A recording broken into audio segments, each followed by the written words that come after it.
So welcome to today's episode of Economics. Today we will be talking about diminishing marginal utility. You might ask yourself, what is diminishing marginal utility? Well, the definition for it is as more units of a product are consumed, the amount of satisfaction from each unit declines. Now, many of you, as I go through some of these examples and I tell you a little story here, will probably be able to relate to something like this that's happened to you in your life. And I hope that's the case because it'll allow you to remember this concept a little bit easier when it comes time to take a test or a quiz on this.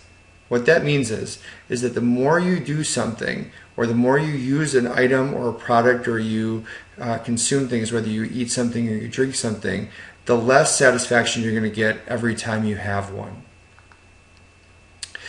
The example that I want to use for you today is an example or a story about my beautiful wife, Lindsay. You can see her here on the screen, and she hates it when I use her as examples when I talk about economics, but there's so many things that we go through that are so relatable to the different concepts that I cover. Now, my wife, Lindsay, has a sweet tooth, and she always has. So one of the things that happened when my wife was pregnant is that she had cravings for different things. Some women have aversions, some women have cravings. My wife had cravings, and one of the things that she craved with her sweet tooth was Reese's peanut butter cups. And she loves the milk chocolate, she loves the peanut buttery goodness, and it was one of those things that she really wanted to have from time to time while she was pregnant. The craving is important to understand because one of the things that happens to her in the story is that she goes out and she buys the king-size packages of Reese's peanut butter cups. I have one here to show you as an example. I actually have two because it's very important to understand that there are going to be 8 total peanut butter cups in order to understand this story. Well, I'll get on with the story. What happened is that my wife was on her way home from work one day while she was pregnant. She's about 8 or 9 months pregnant with our first son. And she stopped at the gas station to get gas. And while she was there, she went in and paid for the gas. And she made an impulse buy at the cash register because they have all the candy and goodies right around the register so that people will buy them.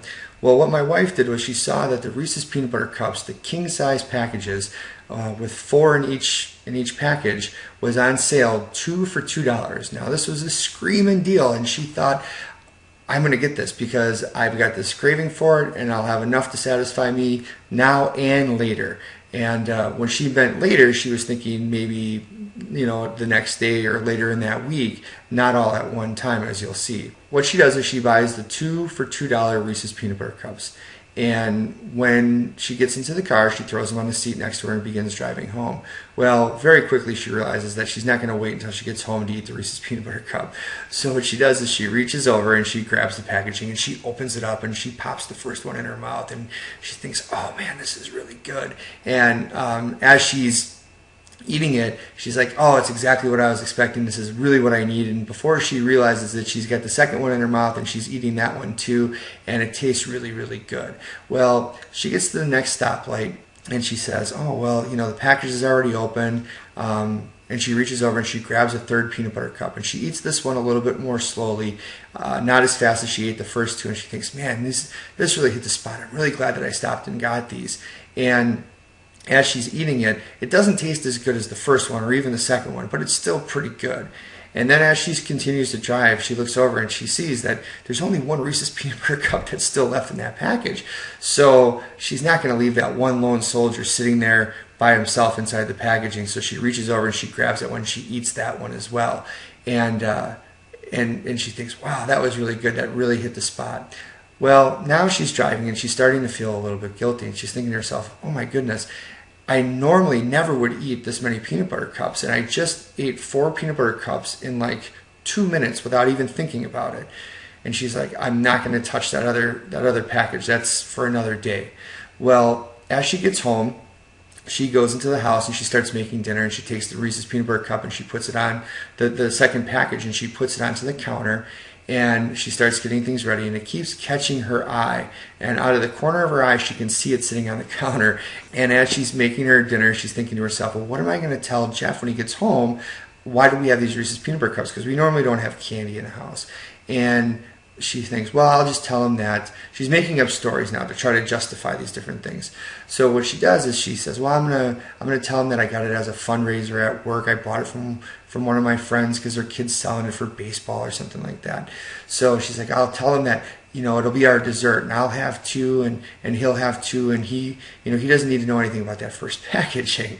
So as she's sitting there and she's making the dinner, she's like, well, I really could still go for another peanut butter cup right now. So she goes over and she opens up the package that she had earmarked for me, but then she decided she was going to share.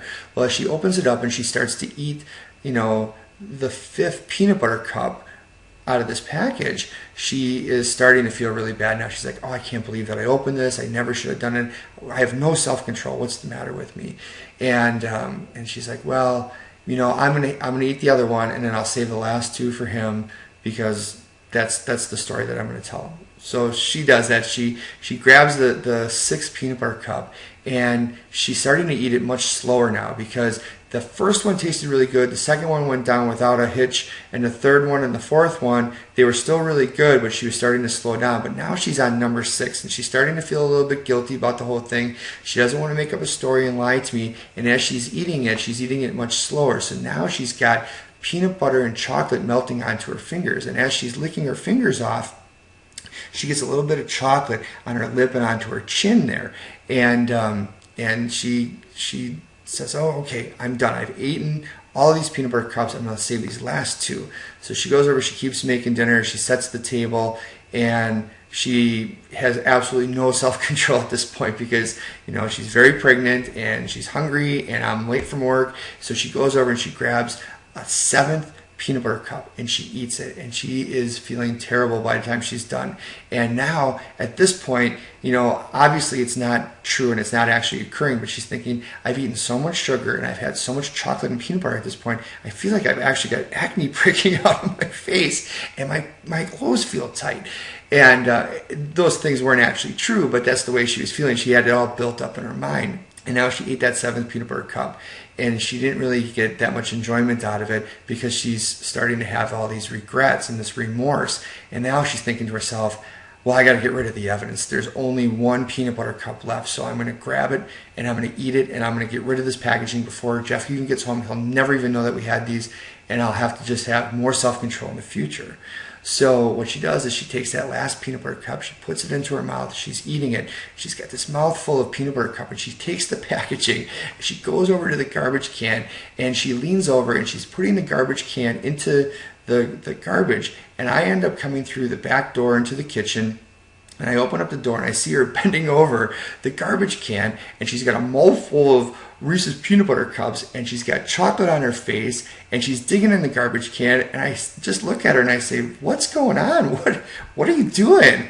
And she immediately becomes emotional because she's so pregnant, and she bursts into tears and she goes, I'm so sorry, I can't believe how many Reese's peanut butter cups I've just eaten. She goes, I don't even like the taste of this last one. And I just started laughing. And the reason that it's so funny to me now in hindsight is because I can relate it back to diminishing marginal utility. And it's a great example of this concept, because it was something that she was craving. The candy was something that she was craving, and she had the first one and it tasted fantastic, like the best food that she's ever eaten in her entire life. And then as she continued to eat each of the peanut butter cups, she felt less and less satisfaction through the consumption. And by the end, she was so guilt-ridden that she didn't even want to have anything to do with that last peanut butter cup, and she felt so bad about it. So you can see that our wants and our needs sometimes control our emotions. But also, this shows that there isn't a limitless amount of things that we can consume. We do have a certain threshold that we'll cross that will stop us. So hopefully this example in this story helps you to remember the concept of diminishing marginal utility. You may have a story of your own, something that you can relate to, and use that to remember, so that when you see this on a quiz or a test, you'll understand the concept of diminishing marginal utility. Thank you.